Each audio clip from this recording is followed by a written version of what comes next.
दुनिया का हर शौक पाला नहीं जाता, कांच के खिलौनों को कभी उछाला नहीं जाता। मेहनत करने से मुश्किल हो जाती है आसान, क्योंकि हर काम तकदीर पर टाला नहीं जाता। नमस्ते दोस्तों, मैं हूं R S Prajapati, daily current affairs की क्लास लेकर आ गया हूं। तो आज हम बात करने वाले हैं 14 अप्रैल यानी दिन शुक्रवार की। तो आज का जो सेशन है बहुत ही इंपॉर्टेंट होने वाला है, तो वीडियो को पूरा जरूर देखिएगा बिना स्किप किए हुए, क्योंकि आपके एग्जाम के लिए बहुत ही महत्वपूर्ण यहाँ पर प्रश्न होने वाले हैं। तो चलिए देखते हैं। पहला प्रश्न देखिए, देश की पहली semi high speed regional rail service को क्या नाम दिया गया है? तो देश की पहली semi high speed regional rail service को रैपिड एक्स नाम दिया गया है। क्या दिया गया है? Rapid x. देश की पहली semi high speed regional rail service का नाम रैपिड एक्स दिया गया है। ठीक, तो ये पॉइंट आप याद रखेंगे। दूसरा प्रश्न देखिए, यहाँ पर है कि भारत सरकार ने कहाँ गुरुत्वाकर्षण तरंगों का अध्ययन करने के लिए देश के पहले laser interferometer gravitational wave observatory यानी LIGO परियोजना के स्थापना की मंजूरी दी है? तो भारत सरकार ने हिंगोली, महाराष्ट्र में गुरुत्वाकर्षण तरंगों का अध्ययन करने के लिए देश के पहले laser interferometer gravitational wave observatory परियोजना के स्थापना की मंजूरी दी है। किसने? तो भारत सरकार ने। कहां पर? हिंगोली, महाराष्ट्र में दी है, जहां के मुख्यमंत्री एकनाथ शिंदे हैं और राज्यपाल रमेश बैस हैं। कहां के? महाराष्ट्र के। तो इसके बारे में थोड़ा जानते हैं। तो विश्व में इस तरह की यह तीसरी वेधशाला है। पहली और दूसरी वेधशाला क्रमशः हनफोर्ड वाशिंगटन में और लिविंगस्टन लुइसियाना में है। तो पहली जो है कहाँ पर है? हनफोर्ड वाशिंगटन में है और दूसरी लिविंगस्टन लुइसियाना में है। ठीक, तो टोटल कितनी हो गई ये वेधशाला? तो 3 हो गई, एक भारत में। ठीक, तो ये सारे पॉइंट्स आप याद रखेंगे। लुइसियाना की बात करते हैं तो लुइसियाना की जो कैपिटल है वो बाटन रूज है। क्या है? बाटन रूज जो है वो राजधानी है और यहाँ के गवर्नर जो हैं वो जॉन बेल एडवर्ड हैं। कौन है? जॉन बेल एडवर्ड जो है वो लुइसियाना के जो हैं गवर्नर हैं। तो ये पॉइंट भी आप याद रखेंगे। ठीक, चलिए आगे बढ़ते हैं। यहाँ पर नेक्स्ट प्रश्न देखिए, 3rd नंबर क्वेश्चन है कि किस राज्य सरकार ने किसानों को कृषि सलाह और विशेषज्ञों से संपर्क करने की सुविधा देने के उद्देश्य से बलराम ऐप लॉन्च किया है? तो मध्य प्रदेश राज्य सरकार ने किसानों को कृषि सलाह और विशेषज्ञों से संपर्क करने की सुविधा देने के लिए उद्देश्य से बलराम ऐप को लॉन्च किया है। किसने? मध्य प्रदेश सरकार ने, जहां के मुख्यमंत्री जो हैं शिवराज सिंह चौहान हैं। कौन है? शिवराज सिंह चौहान जो है वो मध्य प्रदेश के मुख्यमंत्री हैं और राज्यपाल मंगू भाई पटेल हैं। कहाँ के? मध्य प्रदेश के। ठीक, नेक्स्ट प्रश्न है यहाँ पर, कहाँ स्थित सुहेलवा यानी कि सुहेलदेव वन्यजीव अभयारण्य में बाघों की उपस्थिति के बारे में पहली बार फोटोग्राफिक सबूत मिले हैं? उत्तर प्रदेश में। तो उत्तर प्रदेश में स्थित सुहेलवा यानी सुहेलदेव वन्यजीव अभयारण्य में बाघों की उपस्थिति के बारे में पहली बार फोटोग्राफिक सबूत मिले हैं। किस राज्य में? उत्तर प्रदेश में। ठीक, तो ये जो सुहेलदेव वन्यजीव अभयारण्य है इसकी स्थापना 1988 में की गई थी। कब की गई थी? 1988 में इसको बनाया गया था। और यह कहाँ पर स्थित है? तो उत्तर प्रदेश के बलरामपुर और श्रावस्ती जिले के बीच में स्थित है सुहेलदेव वन्यजीव अभयारण्य। ठीक, तो ये पॉइंट आप याद रखेंगे। जहाँ के मुख्यमंत्री जो है वो योगी आदित्यनाथ हैं और राज्यपाल आनंदीबेन पटेल हैं। कहाँ के? उत्तर प्रदेश के। नेक्स्ट प्रश्न, किस देश के भौतिकविदों ने यूरेनियम के एक नए समस्थानिक यूरेनियम 241 यानी कि 241 की खोज की है? तो जापान देश के भौतिकविदों ने यूरेनियम के एक नए समस्थानिक यूरेनियम 241 की खोज की है। तो कहाँ के वैज्ञानिकों ने? तो जापान के वैज्ञानिकों ने। ठीक है, तो ये पॉइंट भी आप याद रखेंगे। और यूरेनियम की खोज जो है वो 1789 में, ठीक है, कब? 1789 में जो है मार्टिन डेनड्रिक क्लेपोच ने किया था। ठीक है, किसने किया था? 1789 में यूरेनियम की खोज मार्टिन डेनड्रिक क्लेपोच ने किया था, यूरेनियम की खोज। ठीक, इसका परमाणु क्रमांक जो है, परमाणु क्रमांक संख्या जो है वो कितनी है? 92 है और द्रव्यमान संख्या जो है वो कितनी है? 241 है, जिस यूरेनियम की खोज की गई है। किसके द्वारा? तो जापान के द्वारा। ठीक, नेक्स्ट प्रश्न देखिए यहाँ पर कि वर्ल्ड ऑफ स्टैटिस्टिक्स द्वारा जारी दुनिया के सबसे आपराधिक देशों की रैंकिंग 2023 में भारत का स्थान क्या है? तो वर्ल्ड ऑफ स्टैटिस्टिक्स द्वारा जारी दुनिया के सबसे आपराधिक देशों की रैंकिंग 2023 में भारत का स्थान 77वां है। कितना है? 77वां जो है भारत का स्थान है आपराधिक देशों की सूची में। शीर्ष स्थान पर वेनेजुएला है। कौन सा देश है? वेनेजुएला जो है वो शीर्ष स्थान पर है, और दूसरे और तीसरे स्थान पर क्रमशः पपुआ न्यू गिनी और अफगानिस्तान है। ठीक है, तो दूसरे स्थान पर कौन है? तो पपुआ न्यू गिनी, और तीसरे स्थान पर अफगानिस्तान है, और पहले स्थान पर वेनेजुएला है, जो कि आपराधिक मामलों में सबसे आगे हैं। ठीक है, तो यहाँ पर हम देखते हैं कि जो पपुआ न्यू गिनी है, ठीक है, तो पपुआ न्यू गिनी जो है इसकी कैपिटल पोर्ट मोर्सबी है। क्या है? पोर्ट मोर्सबी जो है वो राजधानी है, और जो पपुआ न्यू गिनी की मुद्रा है वो पपुआ न्यू गिनी किना है मुद्रा, यानी करेंसी, और शासिका जो है वो महारानी एलिजाबेथ द्वितीय है। कौन है? महारानी एलिजाबेथ द्वितीय जो है यहाँ की शासिका हैं। तो ये पॉइंट भी आप याद रखेंगे। और हम यहाँ पर बात कर लेते हैं अफगानिस्तान की, जिसकी कैपिटल जो है काबुल है। क्या है? काबुल जो है वो कैपिटल है अफगानिस्तान की। तो ये पॉइंट भी आप याद रखेंगे। और राष्ट्रपति मोहम्मद अशरफ गनी हैं। कहाँ के? अफगानिस्तान के। ठीक, तो ये सारे फैक्ट आप याद रखेंगे। चलिए आगे हम बढ़ते हैं। यहाँ पर नेक्स्ट क्वेश्चन देखिए, 7 नंबर है कि नागरिक विमानन और वैकल्पिक ईंधन पर अंतर्राष्ट्रीय नागरिक विमानन संगठन यानी ICAO का तीसरा सम्मेलन 2023 में कहाँ आयोजित होगा? तो संयुक्त अरब अमीरात में आयोजित होगा। नागरिक विमानन और वैकल्पिक ईंधन पर अंतर्राष्ट्रीय नागरिक विमानन संगठन यानी ICAO का तीसरा सम्मेलन 2023 में संयुक्त अरब अमीरात में आयोजित होगा, यानी कि UAE में। तो जिसकी कैपिटल जो है अबू धाबी है। कहाँ की? UAE की। ठीक है, तो ये पॉइंट भी आप याद रखेंगे। और हम आगे बात करते हैं, तो अबू धाबी के कैपिटल है UAE की, और प्रधानमंत्री जो है वो मोहम्मद बिन राशिद अल मखतूम है। कहाँ के? UAE के, यानी कि संयुक्त अरब अमीरात के। ठीक, तो ICAO की स्थापना जो है वो अप्रैल 1947 में की गई थी। कब की गई थी? अप्रैल 1947 में जो है ICAO की स्थापना की गई थी। कहाँ पर? मॉन्ट्रियल कनाडा में। कहाँ पर की गई थी? मॉन्ट्रियल कनाडा में की गई थी। और अध्यक्ष जो है वो डॉक्टर तैयब शेरिफ हैं। कौन है? डॉक्टर तैयब शेरिफ जो है वो ICAO के अध्यक्ष हैं। ये भी पॉइंट आप याद रखेंगे। नेक्स्ट क्वेश्चन देखिए, मार्च 2023 के लिए पुरुष ICC player of the month award दूसरी बार किस खिलाड़ी ने जीता है? तो शाकिब अल हसन ने जीता है, जो कि बांग्लादेश के हैं। और बांग्लादेश की कैपिटल ढाका है, और जो प्रधानमंत्री हैं शेख हसीना हैं। ठीक है, तो मार्च 2023 के लिए पुरुष ICC player of the month award दूसरी बार जो है साकिब अल हसन ने जीता है। ICC महिला player of the month award जो है वो हेनरीट इसिम्बे ने जीता है। किसने जीता है? हेनरीट इसिम्बे ने जीता है, जो कि रवांडा की हैं। कहाँ की हैं? रवांडा की हैं। तो रवांडा की कैपिटल जो है यानी कि राजधानी किगाली है। क्या है? किगाली जो है राजधानी है, और रवांडाई फ्रैंक जो है वो करेंसी है, और राष्ट्रपति जो है वो पॉल कगामे है। कौन है? पॉल कगामे जो है वो राष्ट्रपति है। प्रधानमंत्री एडवर्ड ग्रिंटे हैं। ठीक है, तो ये भी पॉइंट आप याद रखेंगे। नेक्स्ट क्वेश्चन देखिए, यहाँ पर 9 नंबर है कि यूरी गागरिन के सम्मान में मानव अंतरिक्ष उड़ान का अंतर्राष्ट्रीय दिवस कब मनाया गया? तो 12 अप्रैल को मनाया गया। यूरी गागरिन के सम्मान में मानव अंतरिक्ष उड़ान का अंतर्राष्ट्रीय दिवस 12 अप्रैल को मनाया गया। ठीक है, तो प्रथम अंतरिक्ष यात्री कौन थे? यूरी गागरिन ही थे, जो 12 अप्रैल 1961 को जो है अंतरिक्ष में गए थे। कब गए थे? 12 अप्रैल 1961 को जो है यूरी गागरिन पहले अंतरिक्ष यात्री हैं। ठीक है, और भारत के पहले अंतरिक्ष यात्री कौन है? तो राकेश शर्मा हैं, जो 2 अप्रैल 1984 को गए थे। ठीक है, कौन? राकेश शर्मा। ये भी पॉइंट आप याद रखेंगे। नेक्स्ट प्रश्न देखिए, यहाँ पर है कि हर साल 13 अप्रैल 2023 को पूरे भारतवर्ष में कौन सा दिवस मनाया जाता है? तो हर साल 13 अप्रैल को पूरे भारतवर्ष में जलियांवाला बाग नरसंहार दिवस मनाया जाता है। क्या मनाया जाता है? जलियांवाला बाग नरसंहार दिवस मनाया जाता है। ठीक है, यह कब घटित हुआ था? जलियांवाला बाग हत्याकांड। तो यह बाग जो है वो अमृतसर पंजाब में स्थित है, जहां पर 13 अप्रैल 1919 को घटना घटित थी।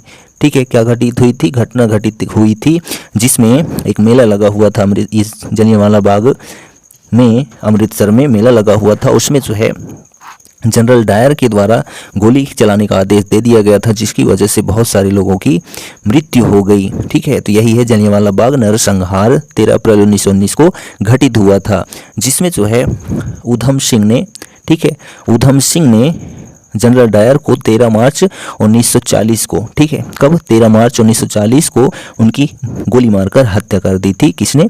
ऊधम सिंह ने। किसकी? जनरल डायर की। तो ये सारे पॉइंट आप याद रखेंगे। चलिए आगे बढ़ते हैं। यहाँ पर नेक्स्ट प्रश्न है कि निशा दहिया ने कजाकिस्तान में एशियन रेसलिंग चैंपियनशिप में कौन सा पदक जीता है? तो रजत पदक जीता है। निशा दहिया ने कजाकिस्तान में एशियन रेसलिंग चैंपियनशिप में रजत पदक जीता है। तो जो निशा दहिया हैं वो क्या हैं? तो निशा दहिया एक पहलवान है। क्या है? निशा दहिया एक पहलवान है जिन्होंने रजत पदक जीता है। कहाँ पर जीता है? तो कजाकिस्तान में जीता है। तो ये पॉइंट भी आप याद रखेंगे, ठीक है। और हम बात कर लेते हैं यहाँ पर नेक्स्ट पॉइंट की। तो ध्यान दीजिए, जो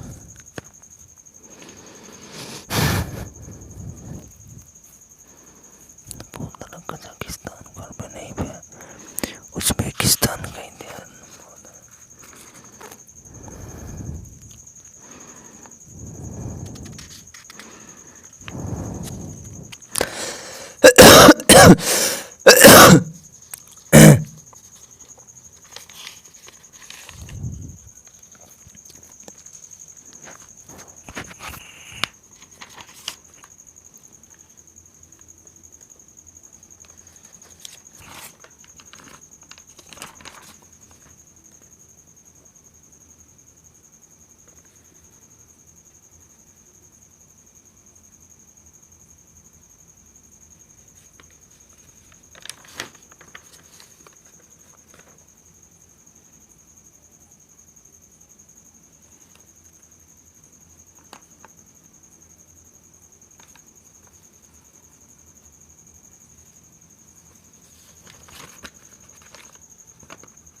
तो ध्यान दीजिए, कजाकिस्तान की कैपिटल अस्ताना है। क्या है?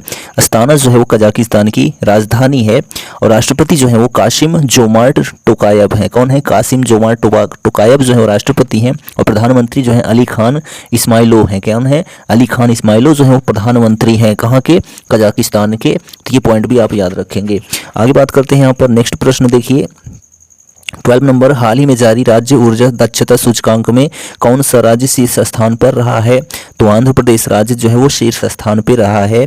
राज्य ऊर्जा दक्षता सूचकांक में शीर्ष स्थान पर जो है वो आंध्र प्रदेश राज्य रहा है, ठीक है। तो आंध्र प्रदेश के मुख्यमंत्री YS जगनमोहन रेड्डी हैं और राज्यपाल S अब्दुल नज़ीर हैं। कहाँ के?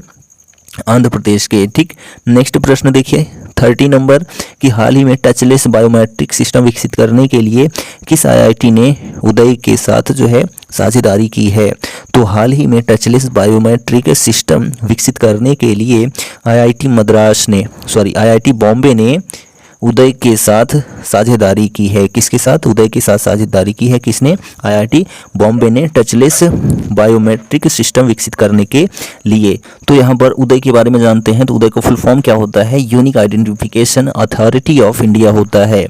और इसको जो है लॉन्च किया गया था मनमोहन सिंह के द्वारा। किसको? UIDAI को, ठीक है। और इसी के क्रम में हम आगे बढ़ते हैं। नेक्स्ट प्रश्न देखिए कि 14 नंबर की हाल ही में केंद्रीय नारकोटिक्स ब्यूरो के एकीकृत पोर्टल को किसने लॉन्च किया है? तो केंद्रीय नारकोटिक्स ब्यूरो के एकीकृत पोर्टल को संजय मल्होत्रा ने लॉन्च किया है। किसने? संजय मल्होत्रा ने लॉन्च किया है, जो कि राजस्व सचिव हैं। कौन? संजय मल्होत्रा ने केंद्रीय नारकोटिक्स ब्यूरो के एकीकृत पोर्टल को लॉन्च किया है, ठीक। तो ये पॉइंट आप याद रखेंगे। और इसकी स्थापना नवंबर 1950 को हुई थी। कब हुई थी? नवंबर 1950 को केंद्रीय नारकोटिक्स ब्यूरो की, ठीक। तो ये पॉइंट आप याद रखेंगे। नेक्स्ट क्वेश्चन की बात करते हैं। देखिए यहाँ पर 15 नंबर है कि किसने आरलीएस मास्टर 2023 पुरुष एकल का टाइटल जीता है? तो प्रियांशु राजावत ने जीता है। आरलीएस मास्टर्स 2023 पुरुष एकल का टाइटल प्रियांशु राजावत ने जीता है। ठीक। नेक्स्ट प्रश्न है कि देश में सबसे अधिक व सबसे कम संपत्ति वाले मुख्यमंत्री कौन बने हैं? तो देश में सबसे अधिक व सबसे कम संपत्ति वाले मुख्यमंत्री की लिस्ट हम जानते हैं। यहाँ पर देखिए कि सबसे अधिक जो है वो जगनमोहन रेड्डी जो कि आंध्र प्रदेश के मुख्यमंत्री हैं, इनके पास 510 करोड़ रुपए की संपत्ति है। तो ये सबसे ऊपर है मुख्यमंत्री में सबसे ज़्यादा संपत्ति रखने वाले कौन है? जगनमोहन रेड्डी जो कि 510 करोड़ के साथ नंबर 1 पे हैं, जो कि आंध्र प्रदेश के हैं। और दूसरे नंबर पर जो है कौन है? पेमा खांडू हैं, जिनके पास 163 करोड़ की संपत्ति है और ये अरुणाचल प्रदेश की मुख्यमंत्री हैं। ठीक है, पेमा खांडू दूसरे नंबर पर। और तीसरे नंबर पर नवीन पटनायक हैं। कौन है? नवीन पटनायक हैं, जिनके पास 63 करोड़ रुपए की संपत्ति है और ये उड़ीसा के जो हैं मुख्यमंत्री हैं। ठीक है, और उसके बाद बात करते हैं यहाँ पर नेक्स्ट है कि सबसे कम संपत्ति किसके पास है? तो ममता बनर्जी के पास है। कितना? तो 15 लाख रुपए जो है संपत्ति है किनके पास? ममता बनर्जी के पास, जो कि पश्चिम बंगाल की मुख्यमंत्री हैं कांग्रेस पार्टी से। ठीक, तो ये पॉइंट भी आप याद रखेंगे। ठीक है, तो नेक्स्ट क्वेश्चन देखिए यहाँ पर है कि दुर्लभ परिघटना हाइब्रिड सूर्य ग्रहण कब दिखाई देगा? तो दुर्लभ परिघटना हाइब्रिड सूर्य ग्रहण जो है वो 20 अप्रैल को दिखाई देगा। कब दिखाई देगा? 20 अप्रैल को दिखाई देगा। कहाँ पर? तो प्रशांत एवं हिंद महासागर वाले क्षेत्रों में दिखाई देगा हाइब्रिड सूर्य ग्रहण। कब? 20 अप्रैल को। ठीक है, नेक्स्ट प्रश्न देखिए यहाँ पर 18 नंबर है कि हाल ही में केशव महिंद्रा का निधन हो गया, वह क्या थे? तो हाल ही में केशव महिंद्रा का निधन हो गया, वह सबसे उम्रदराज अरबपति थे। क्या थे? सबसे उम्रदराज अरबपति थे केशव महिंद्रा, जो कि भारत के हैं। ठीक है, तो ये पॉइंट आप याद रखेंगे कि केशव महिंद्रा क्या थे? तो सबसे उम्रदराज अरबपति थे। ठीक, और महिंद्रा समूह के जो है अध्यक्ष थे। कौन? केशव महिंद्रा। ठीक है, जो आनंद महिंद्रा जो है इनके भतीज हैं। किनके? केशव महिंद्रा के थे। तो अभी तो इनका निधन हो गया। कितने वर्ष की आयु में? तो 99 वर्ष की आयु में इनका निधन हो गया केशव महिंद्रा का। कब? 12 अप्रैल को। ठीक है, हाल ही में। चलिए आगे बढ़ते हैं। यहाँ पर नेक्स्ट प्रश्न देखिए कि हाल ही में मराठा उद्योग रत्न 2023 पुरस्कार किसे दिया गया है? तो नीलेश भगवान सांवरे को दिया गया है। मराठा उद्योग रत्न 2023 पुरस्कार नीलेश भगवान सांवरे को दिया गया है। ठीक है, नेक्स्ट प्रश्न है कि हाल ही में किस राज्य सरकार ने ट्रांसजेंडर समुदाय को ओबीसी का दर्जा दे दिया है? तो मध्य प्रदेश सरकार ने जो है ट्रांसजेंडर समुदाय को ओबीसी का दर्जा दे दिया है। किसने? मध्य प्रदेश सरकार ने। ठीक है, तो मध्य प्रदेश के मुख्यमंत्री जो हैं शिवराज सिंह चौहान हैं, इन्हीं की अध्यक्षता में जो है ट्रांसजेंडर समुदाय को ओबीसी का दर्जा मिल गया है। ठीक, नेक्स्ट प्रश्न देखिए यहाँ पर 21 नंबर, कृषि ड्रोन सब्सिडी प्राप्त करने वाली पहली भारतीय कंपनी हाल ही में कौन बनी है? तो कृषि ड्रोन सब्सिडी प्राप्त करने वाली पहली भारतीय कंपनी गरुड़ एरोस्पेस बनी है। कौन बनी है? गरुड़ एरोस्पेस बनी है। गरुड़ एरोस्पेस संस्था की स्थापना जो है वो 2015 में की गई थी। कब की गई थी? 2015 में की गई थी। और इसके संस्थापक जो हैं वो अग्निश्वर जयप्रकाश हैं। कौन है? अग्निश्वर जयप्रकाश जो हैं गरुड़ एरोस्पेस के संस्थापक हैं, जिसकी स्थापना 2015 में की गई थी। ठीक, नेक्स्ट प्रश्न देखिए यहाँ पर 22 नंबर है कि हाल ही में किसने मद्रास उच्च न्यायालय के अतिरिक्त न्यायाधीश के रूप में शपथ ली है? तो न्यायमूर्ति बट्टू देवानंद ने। किसने? न्यायमूर्ति बट्टू देवानंद ने मद्रास उच्च न्यायालय के अतिरिक्त न्यायाधीश के रूप में जो है शपथ ली है न्यायमूर्ति बट्टू देवानंद ने। ठीक, तो मद्रास उच्च न्यायालय की स्थापना 1862 में की गई थी। कब की गई थी? 1862 में मद्रास उच्च न्यायालय की स्थापना की गई थी। और इसका जो कार्य क्षेत्र है वो तमिलनाडु और पुदुचेरी, ये 2 राज्य हैं। ठीक है, तो तमिलनाडु जो है वो राज्य और पुदुचेरी केंद्र शासित प्रदेश है। और इसकी जो खंडपीठ है वो तमिलनाडु मदुरई में स्थित है। कहाँ पर है? मदुरई में जो है वो इसकी खंडपीठ है। किसकी? मद्रास उच्च न्यायालय की। और यह विश्व का दूसरा सबसे बड़ा उच्च न्यायालय है। ठीक है, कौन सा? मद्रास उच्च न्यायालय विश्व का दूसरा सबसे बड़ा उच्च न्यायालय है। तो ये फैक्ट भी आप याद रखेंगे।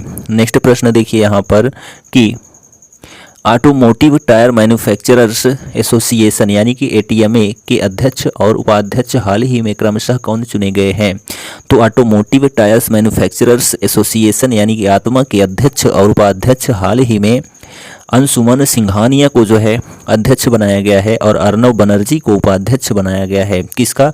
एटीएमए का, यानी कि आत्मा का, जिसकी शुरुआत 1975 में हुई थी। कब हुई थी? 1975 में शुरुआत की गई थी ऑटोमोटिव टायर्स मैन्युफैक्चरर्स एसोसिएशन की। ठीक, तो अध्यक्ष जो है अंशुमन सिंघानिया और उपाध्यक्ष जो है वो अर्नब बनर्जी को बनाया गया है। ठीक, नेक्स्ट क्वेश्चन देखिए 24 नंबर। हाल ही में किसे त्रिपुरा उच्च न्यायालय का मुख्य न्यायाधीश नियुक्त किया गया है? तो ए.के. सिंह को जो है त्रिपुरा उच्च न्यायालय का मुख्य न्यायाधीश नियुक्त किया गया है। किसको? ए.के. सिंह को। ठीक है, तो त्रिपुरा उच्च न्यायालय की स्थापना जो है वो 26 मार्च 2013 को की गई थी। कब की गई थी? 26 मार्च 2013 को त्रिपुरा उच्च न्यायालय की स्थापना की गई थी। ठीक है, तो ये पॉइंट भी याद रखेंगे। और पूर्व जो मुख्य न्यायाधीश थे त्रिपुरा उच्च न्यायालय के, वो जसवंत सिंह थे। कौन थे? जसवंत सिंह जो है पूर्व न्यायाधीश थे त्रिपुरा उच्च न्यायालय के। ठीक है, और इसका जो खंडपीठ है या प्रमुख क्षेत्र है वो अगरतला है, यानी त्रिपुरा की कैपिटल है। वर्तमान में जो है वो मुख्य न्यायाधीश कौन बन गए हैं? तो ए.के. सिंह बन गए हैं, यानी कि अपरेश कुमार सिंह बने हैं। ठीक है, त्रिपुरा उच्च न्यायालय के मुख्य न्यायाधीश के रूप में। ठीक, चलिए नेक्स्ट क्वेश्चन देखिए यहाँ पर कि हाल ही में किस देश ने दक्षिण चीन सागर और ताइवान जलडमरू मध्य में दशकों में सबसे बड़ा युद्धाभ्यास शुरू किया है? तो हाल ही में अमेरिका और फिलीपींस ने दक्षिण चीन सागर और ताइवान जलडमरू मध्य में दशकों में सबसे बड़ा युद्धाभ्यास शुरू किया है। ठीक है, तो ये पॉइंट आप याद रखेंगे। अमेरिका के राष्ट्रपति जो हैं वो कौन है? जो बाइडेन हैं। और हम फिलीपींस की बात कर लेते हैं, तो ध्यान दीजिए फिलीपींस के बारे में। फिलीपींस की कैपिटल जो है मनीला है। क्या है? मनीला जो है वो राजधानी है, और पेसो जो है यहाँ की मुद्रा यानी करेंसी है। और राष्ट्रपति जो है बोंगबोंग मार्कोस हैं। कौन है? बोंगबोंग मार्कोस जो है वो फिलीपींस के जो है राष्ट्रपति हैं। ये पॉइंट भी आप याद रखेंगे। ठीक है, और हम यहाँ पर नेक्स्ट प्रश्न की बात करते हैं, तो ताइवान। ठीक है, तो ताइवान के बारे में जानते हैं। तो ताइवान की कैपिटल ताइपे है, और यहाँ की जो मुद्रा है वो डॉलर में है। ठीक है, और राष्ट्रपति जो है वो साई इंग वेन है। कौन है? साई इंग वेन जो है वो राष्ट्रपति हैं। कहाँ के? ताइवान के। ठीक, चलिए आगे बढ़ते हैं। और चीन का राष्ट्रपति आपको पता ही है, शी जिनपिंग है। ठीक, नेक्स्ट प्रश्न देखिए कि हाल ही में किस बैंक ने अपनी coffee table book the banker to every Indian launch किया है? तो हाल ही में जो है एसबीआई ने, यानी स्टेट बैंक ऑफ इंडिया ने अपनी coffee table book the banker to every Indian launch किया है। किसने लॉन्च किया है? तो एसबीआई ने लॉन्च किया है। और एसबीआई की स्थापना जो है वो 1 जुलाई 1955 को हुई थी। कब हुई थी? 1 जुलाई 1955 को जो है एसबीआई की स्थापना हुई थी। ठीक है, ये आप याद रखेंगे। ठीक है, एसबीआई की स्थापना कब हुई थी? 1 जुलाई 1955 को। मुख्यालय जो है मुंबई में है, और अध्यक्ष जो है दिनेश कुमार खारा है। कौन है? दिनेश कुमार खारा जो है एसबीआई प्रमुख हैं अभी हाल ही में। ठीक, नेक्स्ट प्रश्न एंड लास्ट प्रश्न है कि प्रतिवर्ष 14 अप्रैल को किसकी जयंती मनाई जाती है? तो प्रतिवर्ष 14 अप्रैल को भीमराव अंबेडकर की जयंती मनाई जाती है। किसकी? भीमराव अंबेडकर की जयंती मनाई जाती है प्रतिवर्ष 14 अप्रैल को। ठीक है, तो 14 अप्रैल 1928 को पहली बार जो है भीमराव अंबेडकर जयंती मनाई गई थी। कब मनाई गई थी? 14 अप्रैल 1928 को। कहाँ पर? पुणे महाराष्ट्र में। किसके द्वारा मनाई गई थी? तो सदाशिव रणपिसे के द्वारा मनाई गई थी प्रथम भीमराव अंबेडकर जयंती। ठीक है, और इसी जयंती को जो है यानी 14 अप्रैल को ही समानता दिवस के रूप में भी मनाया जाता है और ज्ञान दिवस के रूप में भी मनाया जाता है, क्योंकि सबसे अधिक डिग्रियां जो है वो डॉक्टर भीमराव अंबेडकर के पास ही थी। ठीक है, और इनकी जो है इस बार 14 अप्रैल को 132वीं जयंती मनाई जाएगी। कौन सी? 132वीं जयंती मनाई जाएगी डॉक्टर भीमराव अंबेडकर की। ठीक है, और यह जो है प्रथम कानून मंत्री थे। कौन? डॉक्टर भीमराव अंबेडकर, और भारतीय संविधान के पिता या जनक भी कहे जाते हैं। कौन? डॉक्टर भीमराव अंबेडकर जी। ठीक है, और इनकी जो है एक मूर्ति बनाई गई है, स्टैच्यू ऑफ इक्वालिटी। ठीक है, कौन सी? स्टैच्यू ऑफ इक्वालिटी जो है वो मूर्ति बनाई गई है। कहाँ पर? मुंबई में बनाई गई है, जो कि 137 मीटर, ठीक है, 137.3 मीटर जो है ऊंची मूर्ति है स्टैचू ऑफ इक्वालिटी नाम से, ठीक है। तो ये आप याद रखेंगे और ये विश्व की तीसरी सबसे ऊंची मूर्ति है और पहले नंबर पर स्टैचू ऑफ यूनिटी है जो कि 182 मीटर ऊंची है, ठीक। तो ये सारे फैक्ट आप डॉक्टर भीमराव अंबेडकर के बारे में याद रखेंगे, ठीक। तो आप सभी को डॉक्टर भीमराव अंबेडकर की जयंती की हार्दिक शुभकामनाएं। तो आज का हमारा यह सेशन कंप्लीट होता है। वीडियो कैसा लगा कमेंट करके ज़रूर बताइए और चैनल पर पहली बार आए हैं तो चैनल को सब्सक्राइब करना ना भूलें। डेली की तरह आज भी हम आपसे कहेंगे कर दिखाओ कुछ ऐसा कि दुनिया करना चाहे आपके जैसा। Thank you, goodbye, take care.